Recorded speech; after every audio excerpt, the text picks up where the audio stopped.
I never imagined I'd be the guy watching a cosmic enigma hurtling through our solar system.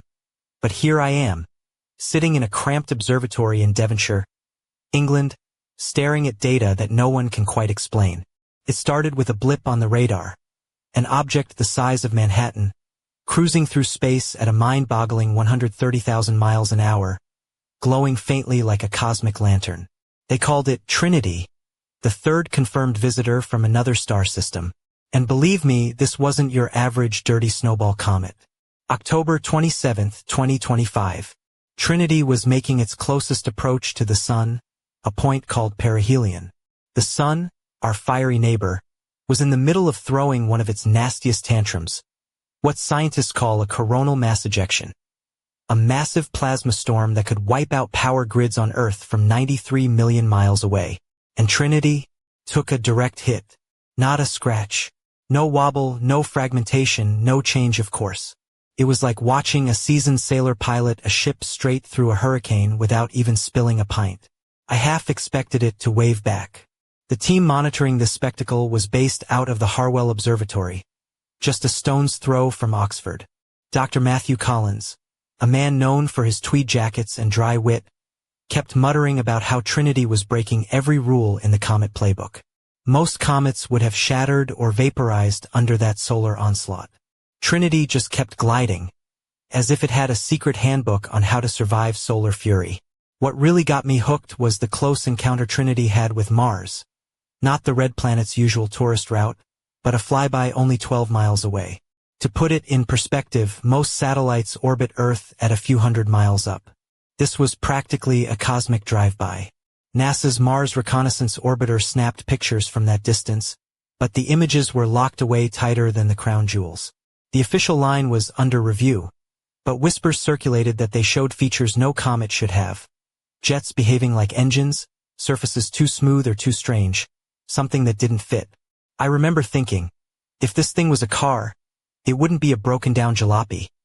It'd be a sleek Aston Martin with a mysterious engine under the hood.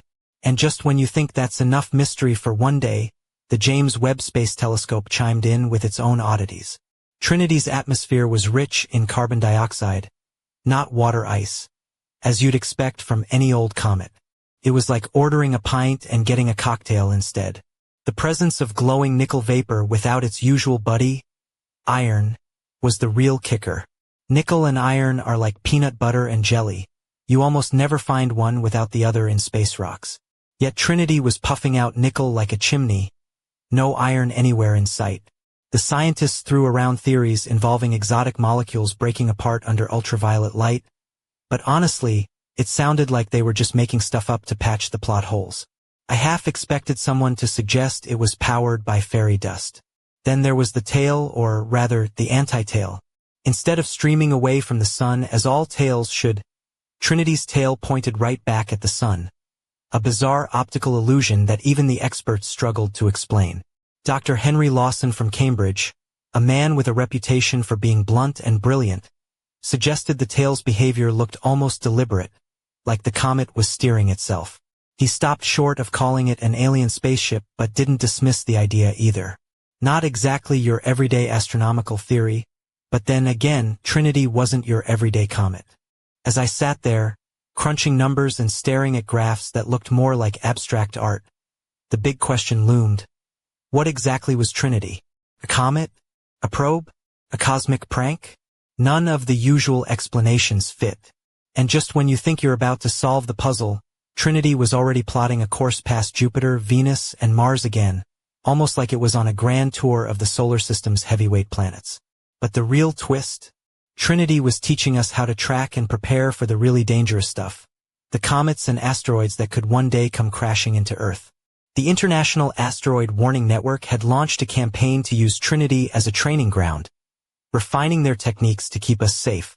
It was like using a wild stallion to learn horseback riding before the rodeo. Yet, as I scribble down my notes, there's a nagging feeling I can't shake. Trinity isn't just a comet. It's a messenger from the deep, cold void between stars, carrying secrets about places and times far beyond our reach. And as it speeds away from us, glowing metal and carbon dioxide trailing behind like a cosmic signature, I wonder, What if the real story is only just beginning? I remember the night vividly. Clear skies over Dartmoor. The kind of night that makes you feel like the universe is just within arm's reach. I was manning the telescope when the latest data from the Gemini South Observatory in Chile flashed onto my screen. Trinity's glowing halo, the coma, was expanding. A luminous cloud fed by jets of gas and dust escaping its surface. The images were stunning, almost hypnotic, like a celestial jellyfish pulsing in the dark. But here's the kicker. Trinity was active at distances where comets usually snooze. Most of those cosmic snowballs only start to wake up when they're within 120 million miles of the Sun, roughly Earth's orbit. Trinity was already sputtering jets and glowing at 370 million miles out, more than 3 times that distance. It was like a teenager sneaking out for a party way before curfew, leaving the scientists scratching their heads.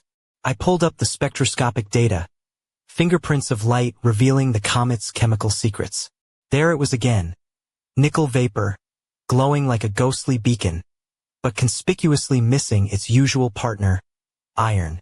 Now, if you're like me and your chemistry knowledge peaks at the periodic table on your fridge, you might wonder why nickel without iron is such a big deal. Well, in the cosmic neighborhood, these two metals are practically inseparable. They form together in stars, stick around together in asteroids, and vaporize together when heated. Finding nickel alone is like spotting a cup of tea without the tea bag. Something's off.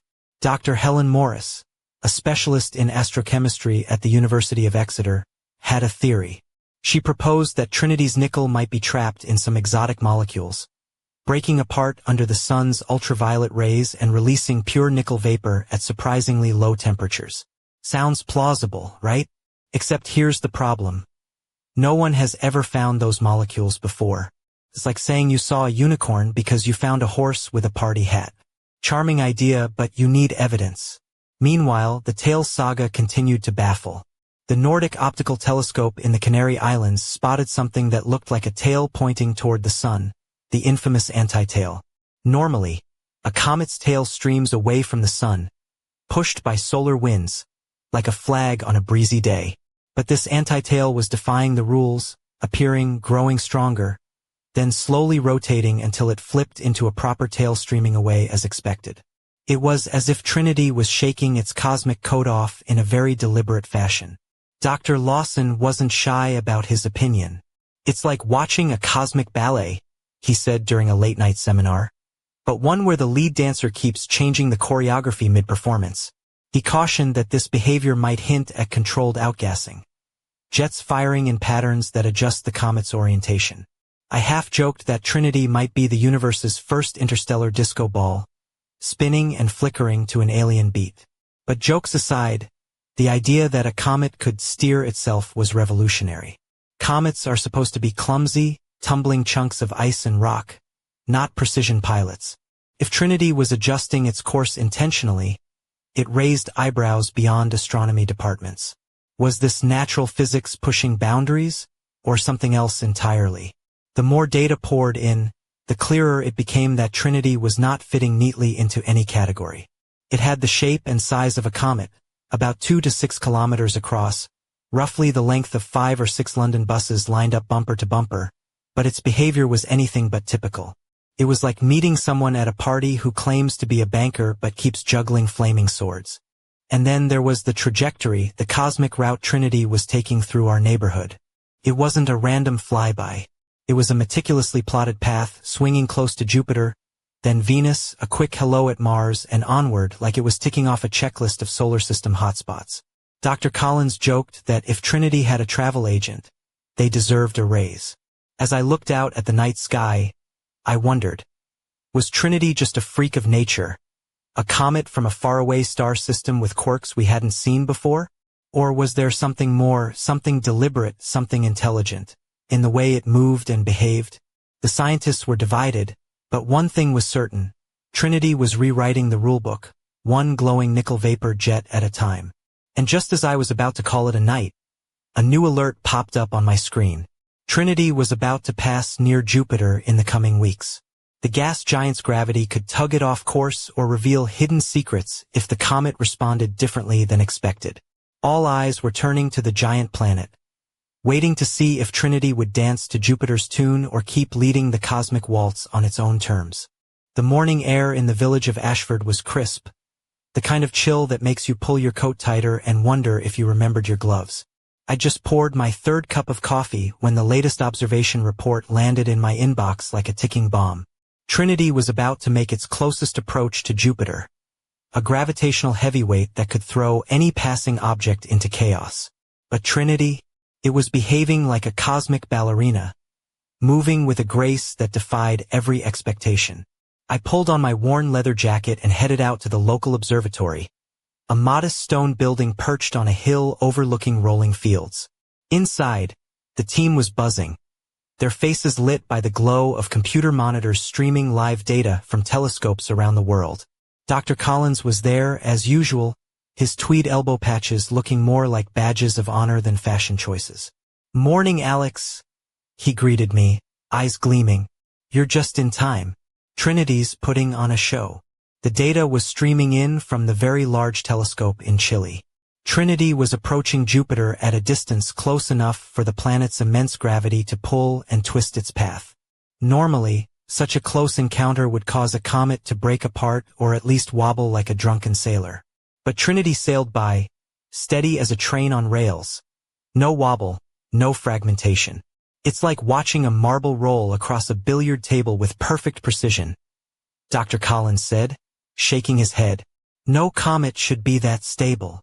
As the hours ticked by, the team scrutinized every detail.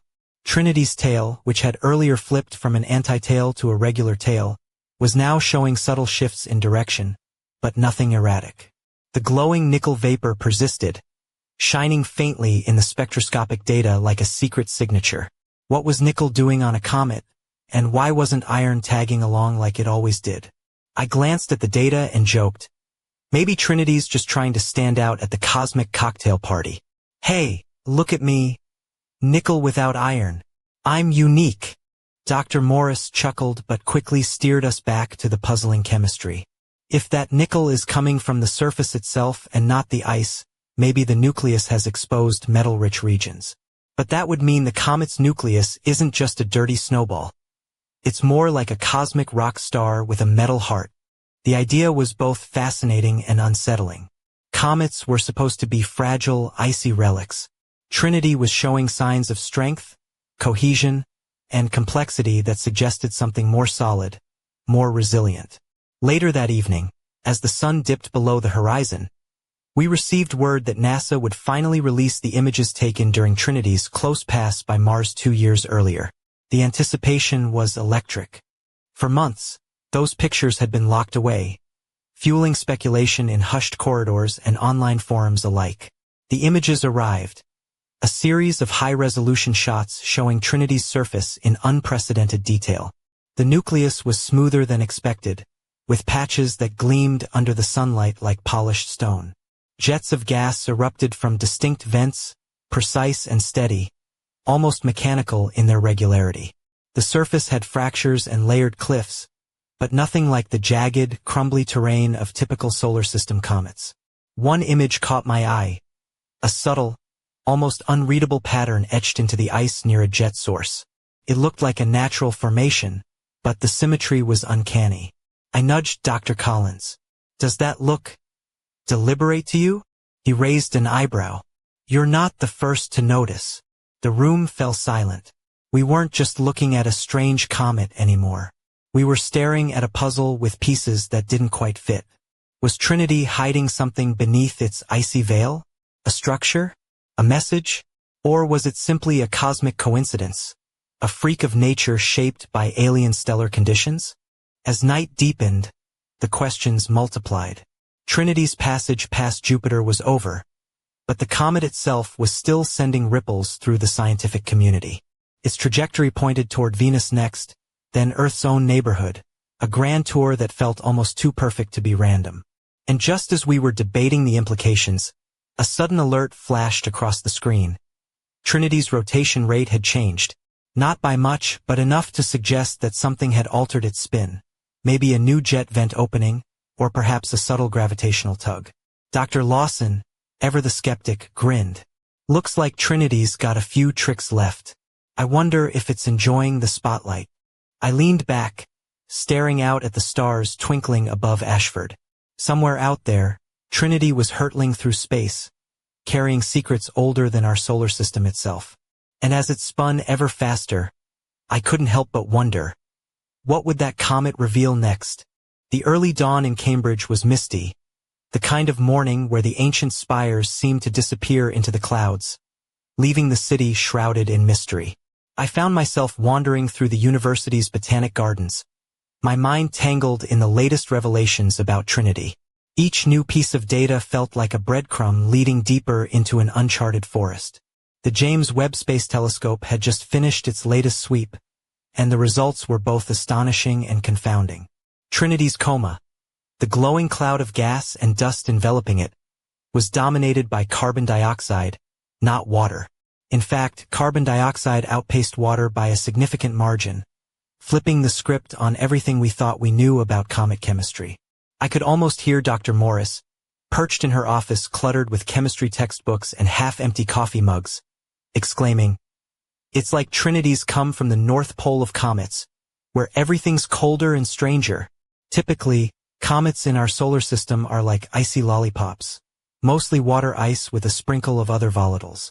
But Trinity's recipe was more like a frozen cocktail from the coldest corner of the galaxy, with carbon dioxide as the main ingredient. This suggested it had formed in a place much colder than anywhere in our own solar system, perhaps even before our sun was born. That thought alone sent a shiver down my spine. Here was an object that had drifted through interstellar space for billions of years, untouched and frozen, now thawing out as it swung close to our star. It was a cosmic time capsule, carrying the physical history of a stellar nursery light-years away. But the surprises didn't stop there. The glowing nickel vapor was still puzzling everyone. Dr. Collins had been running simulations, trying to explain how nickel could vaporize at such low temperatures without its usual iron companion. His conclusion: Trinity's nucleus might contain metal-rich pockets, exposed by ancient collisions, now releasing nickel gas as the sun's heat pried them open. "Imagine a comet with veins of metal," he joked one afternoon, "like a cosmic miner's dream." And yet, despite the metal and the cold, Trinity's icy surface looked remarkably smooth in the high-res images from Mars. No jagged craters, no chaotic rubble piles. Instead, there were layers and terraces almost architectural in their formation. It was as if the comet had been carefully sculpted over eons, not battered into oblivion. The scientific community was abuzz, debating whether Trinity's unusual chemistry and structure meant we needed to rethink our models of comet formation. Had it come from a star system with different elemental abundances? A place where the laws of physics still held, but the environmental conditions created comets that looked and behaved unlike anything we'd seen before? One evening, over a pint at the Eagle pub, I found myself in a heated discussion with Dr. Lawson. He was skeptical of any ideas that stretched too far beyond the known. "We have to avoid jumping to exotic conclusions," he insisted. "Nature loves to surprise us, but it doesn't need to be alien technology or cosmic engineering." I couldn't argue with that. Science demands caution. But as I looked around the dimly lit room, filled with the quiet hum of fellow researchers and students, I felt the weight of the unknown pressing in. Trinity was a challenge, a puzzle that refused to be solved by conventional wisdom. And then there was the question of its journey. Trinity's path was no accident. It was a near-perfect tour of our solar system's heavy hitters, Jupiter, Venus, Mars, before heading back into the darkness. If it was natural, it was a lucky pass. If not, well, that was a conversation for another night. As the night wore on, the pub emptied, but my mind stayed tangled in the comet's mysteries. Beneath the cold glow of Trinity's tail, I sensed a story unfolding. A tale of ancient stars, cosmic collisions, and perhaps, just perhaps, something more. The next observation window was fast approaching. If Trinity's behavior changed as it neared the sun, if new jets erupted or its rotation shifted again, we'd see it then. And maybe, just maybe, we'd finally start to understand what this interstellar visitor was really all about. Late one chilly evening in the quaint town of Winchester, I found myself drawn back to the observatory, the hum of computers and the faint scent of old paper filling the air. The latest batch of data was arriving, and with it a fresh wave of questions. Trinity's behavior was becoming more perplexing by the day.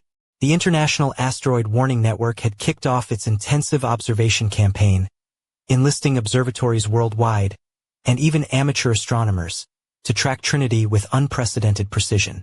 I'd signed up to help, armed with my modest backyard telescope and a stubborn determination to catch every flicker of light this enigmatic visitor emitted. The comet's brightness had been fluctuating, subtle shifts that hinted at changes deep within its nucleus. Jets of gas and dust, the comet's signature breath, were growing stronger and more erratic.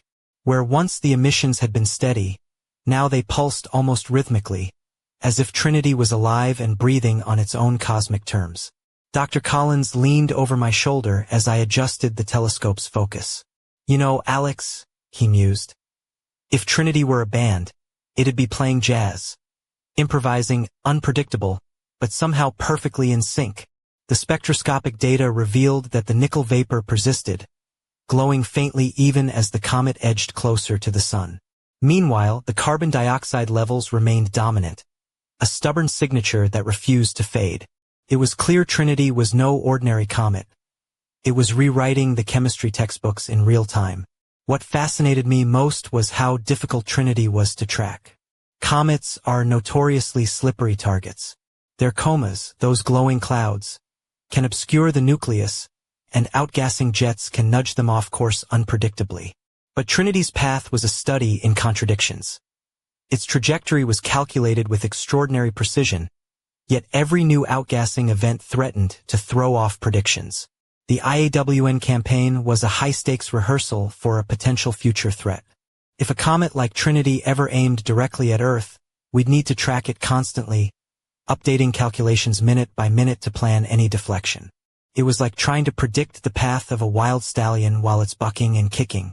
One night, as I reviewed the data, a sudden alert flashed across the screen.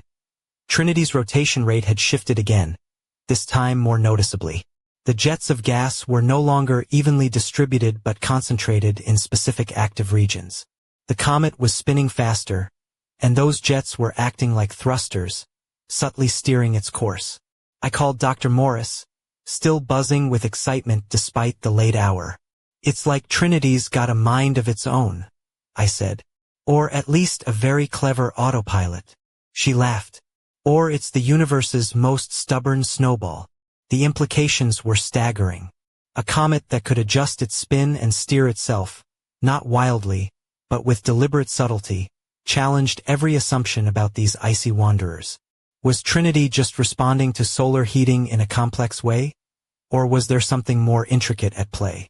As the weeks rolled on, Trinity edged closer to Earth's orbit, its mysterious tail stretching out behind it like a glowing banner. The comet's passage was fast approaching its most critical phase, the point where we'd see if it would continue to behave like an erratic comet or reveal something entirely unexpected. And just as we braced for the next wave of observations, a new mystery emerged. A faint, rhythmic pulsing in the comet's emission lines, something that didn't match any known natural process. It was subtle, almost too faint to detect, but unmistakably there. I stared at the data, heart pounding. Was Trinity sending us a message? Or was the universe playing another one of its elaborate tricks? The answers, I knew, were still out there, waiting in the cold depths of space. And as I packed up my telescope for the night, a single thought lingered. Trinity was far from finished surprising us. The evening fog rolled in thick over the sleepy streets of Stratford-upon-Avon, casting a ghostly veil over the town's timbered houses. Inside the modest observatory perched atop a hill, I was hunched over the control panel, eyes glued to the live feed streaming in from the James Webb Space Telescope. Trinity was about to make its closest approach to Venus, a rendezvous that had astronomers worldwide holding their collective breath. The data was streaming in faster than ever, each packet a whisper from this ancient traveler. Trinity's tail, once a calm, glowing plume, was now twisting and writhing like a cosmic serpent, responding to the solar winds with an eerie intelligence. The rhythmic pulses we detected earlier had intensified, forming a pattern that teased the edge of comprehension. I glanced over at Dr. Collins, who was pacing the room like a caged lion. "This isn't just a comet anymore," he muttered. "It's a cosmic enigma wrapped in ice and metal." The spectroscopic readings confirmed it. Nickel vapor jets were flaring unpredictably, sometimes in bursts that resembled controlled expulsions rather than random outgassing. The carbon dioxide dominance persisted, and water-ice emissions were playing a secondary role, as if Trinity was flipping the script on what a comet was supposed to be.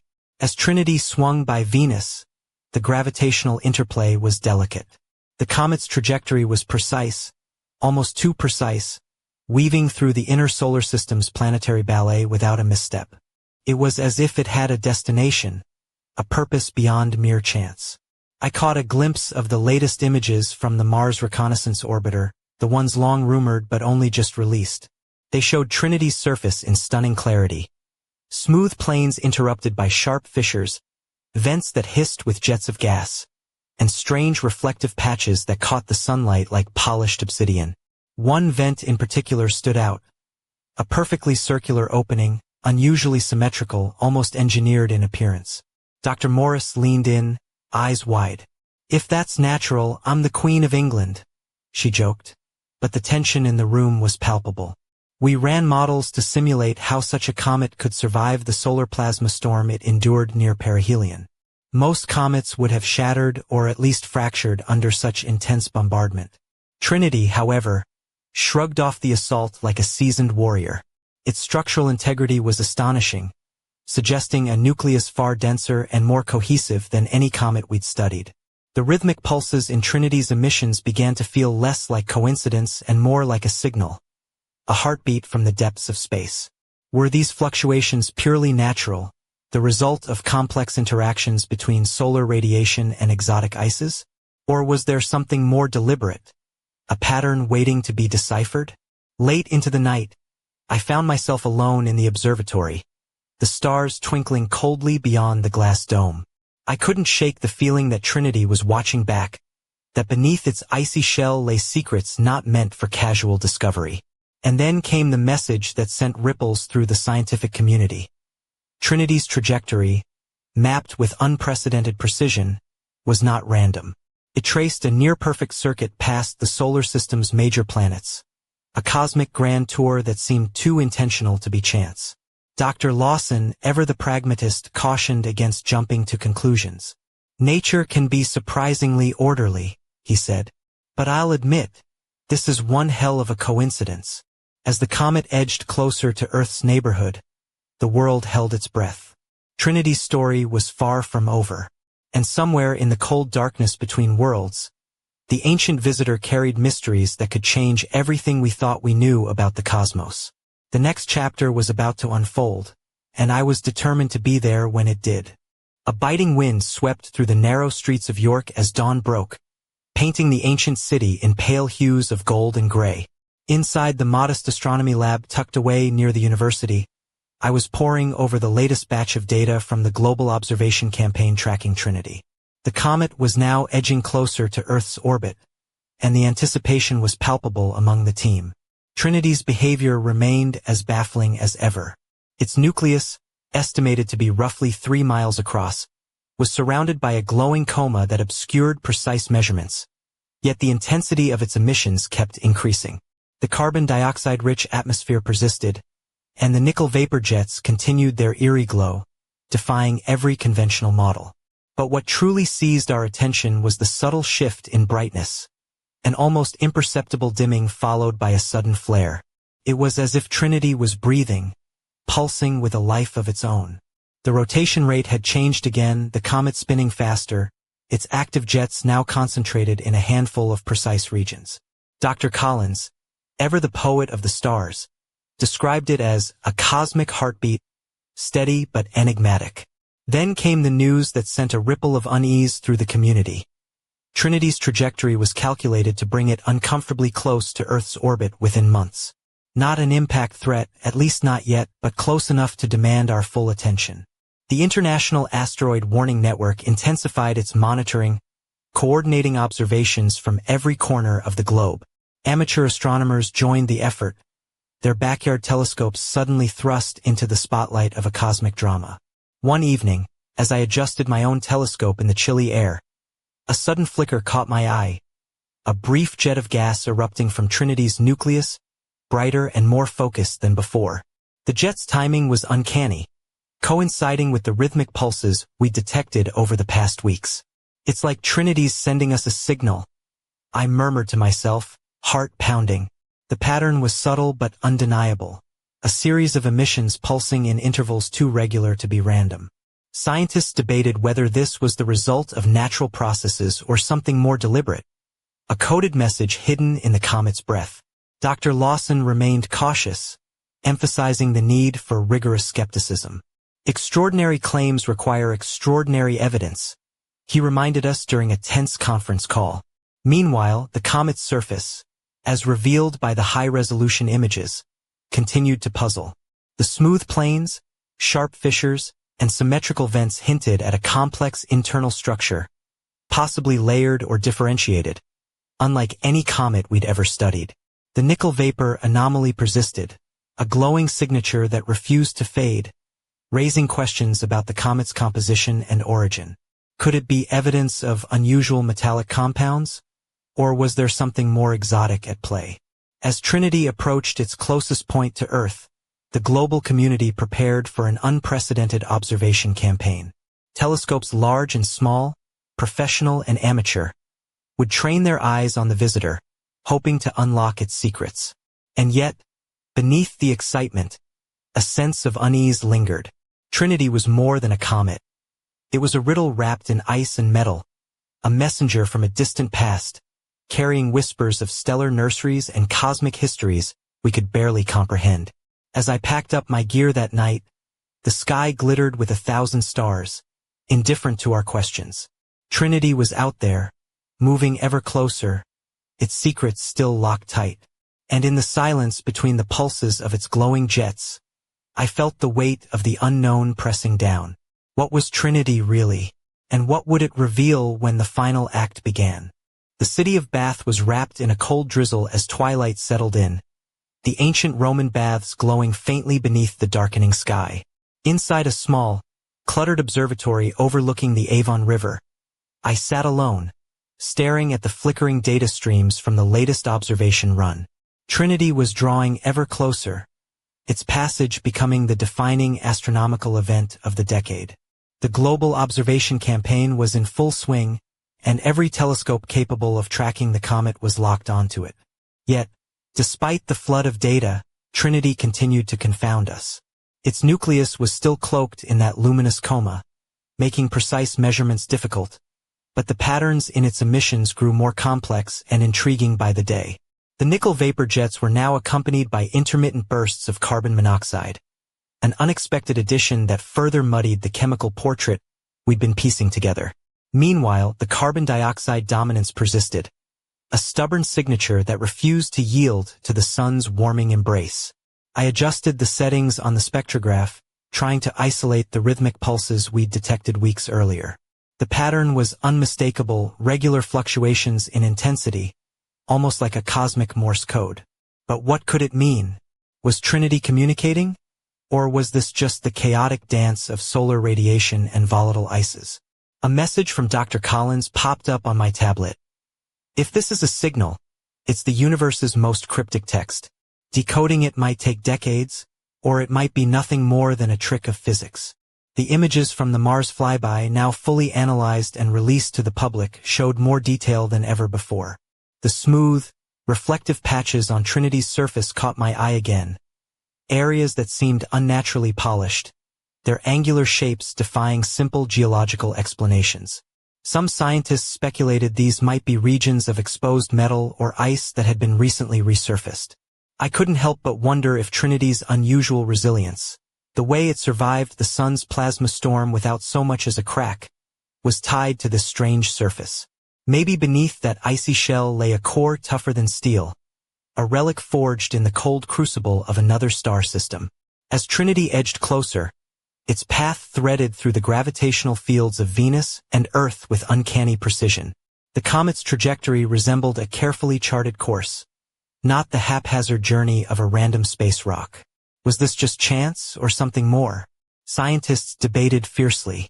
Some argued for natural explanations, unique formation conditions, exotic chemistry, complex interactions with solar radiation. Others whispered about possibilities that stretched the imagination. Artificial origin, cosmic probes disguised as comets, or even remnants of ancient extraterrestrial technology. I shook my head, trying to keep skepticism alive. But even as I did, I couldn't deny the growing sense that Trinity was more than the sum of its parts, a cosmic riddle that challenged everything we thought we knew. That night, as rain tapped against the observatory's windows, I found myself gazing up at the stars, wondering what secrets Trinity would reveal in the days ahead. The comet was fast approaching its closest point to Earth, and with it, the chance to finally unravel the mystery. But deep down, I knew some answers might only lead to more questions. And somewhere in the cold vastness of space, Trinity continued its silent journey, carrying with it the echoes of a galaxy we had only just begun to understand. The chill of a late autumn night settled over the coastal town of Whitby, the lighthouse casting its steady beam across the restless North Sea. Inside the small observatory perched on the cliff edge, I was scanning the latest telemetry from Trinity's approach. The comet was closing in on its nearest pass to Earth, an event that had astronomers and amateur stargazers alike holding their breath. Trinity's glow was brighter now, its tail stretching like a shimmering veil across the dark sky. But with that brightness came new puzzles. The rhythmic pulses in its emissions had become more pronounced, almost like a heartbeat echoing through the void. The nickel vapor jets flared unpredictably, sometimes in bursts that seemed too precise to be random. The International Asteroid Warning Network's global campaign was at its peak. Observatories from every continent, along with thousands of citizen scientists, were contributing data. The comet's orbit was being mapped with extraordinary precision, and yet, every new observation seemed to deepen the mystery. High-resolution images revealed subtle changes on Trinity's surface, new jets flickering to life, patches of ice melting and refreezing, fractures appearing and disappearing like cosmic scars. The comet was dynamic, alive in a way that defied the cold, inert expectations of traditional cometary science. Dr. Collins and I sat side by side, reviewing the latest spectral analyses. "It's like Trinity's telling a story," he mused. "One written in nickel vapor and carbon dioxide, in pulses and flares. But what story was that? Was Trinity a messenger from a distant star system, carrying the chemical fingerprints of its birthplace? Or was it something else entirely? A probe, an artifact, a cosmic enigma cloaked in ice?" The debate raged in scientific journals and online forums. Some dismissed speculation of artificiality as fanciful, insisting on natural explanations rooted in exotic chemistry and astrophysics. Others argued that Trinity's extraordinary resilience, its precise trajectory, and its baffling emissions warranted open-minded inquiry. As Trinity made its closest approach, the tension was palpable. Would it break apart under the sun's heat? Would new jets erupt, altering its course? Or would it continue its silent journey, indifferent to our scrutiny? Then, late one night, the unexpected happened. A sudden flare erupted from Trinity's nucleus, brighter and more focused than any before. The pulse sent a ripple through the comet's coma, momentarily illuminating the surrounding space like a cosmic flare gun. The observatory erupted into activity. Data poured in from telescopes worldwide, capturing the event in exquisite detail. The flare's timing matched one of the rhythmic pulses we'd been tracking, suggesting a connection between the comet's internal processes and its mysterious signals. As I stared at the screen, heart pounding, I realized that Trinity was far from finished.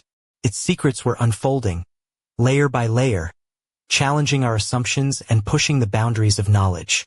And as the comet began its long journey back into the darkness between stars, I knew that the story was only just beginning. Somewhere out there, beyond our reach, Trinity carried the echoes of ancient worlds and untold mysteries.